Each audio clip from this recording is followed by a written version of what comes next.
Iya tinuod nga istorya. Usa ka idarang lalaki samtang siya naglakaw, yagi siya sa tungod sa punuas mangga nga namungingi sa daghang bunga.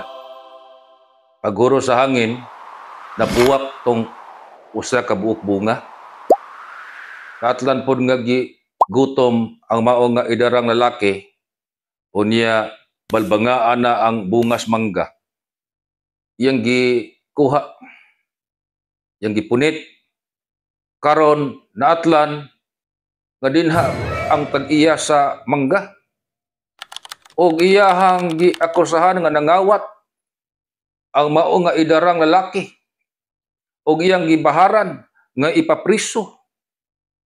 Ug tungod kay inosente in taon, ang maong idaran nagpangurog sa kahadlok. Gibahad ang tig-iya syuta nga kadtong usa ka puwak sa mangga, pabayran niyag kabaw.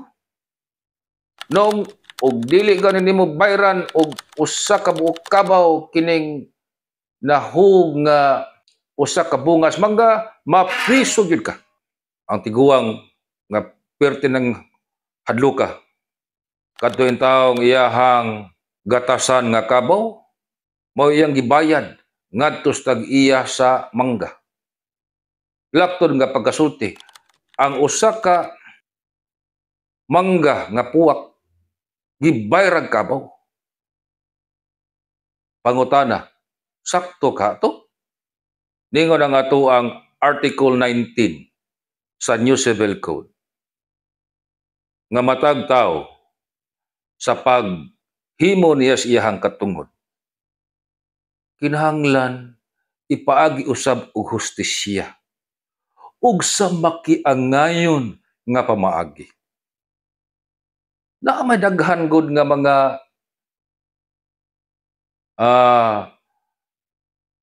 butang nga atoa ka ng maila nga ato ang katungod, pero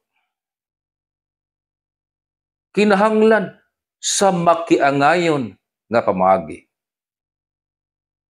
Hataga mo na kog ehemplo ha.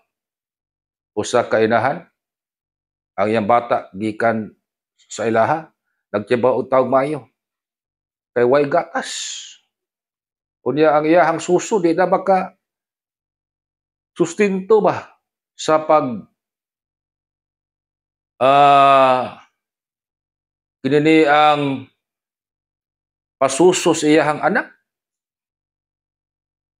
Wa man gid magpahuwam na niya. Hasta iyang parente di na magpahuwam og kwarta. Ang iyang bana sab on and off ang trabaho. Tungod sa kahingawa sa inahan sa iyang anak. Niadto siya og grocery store.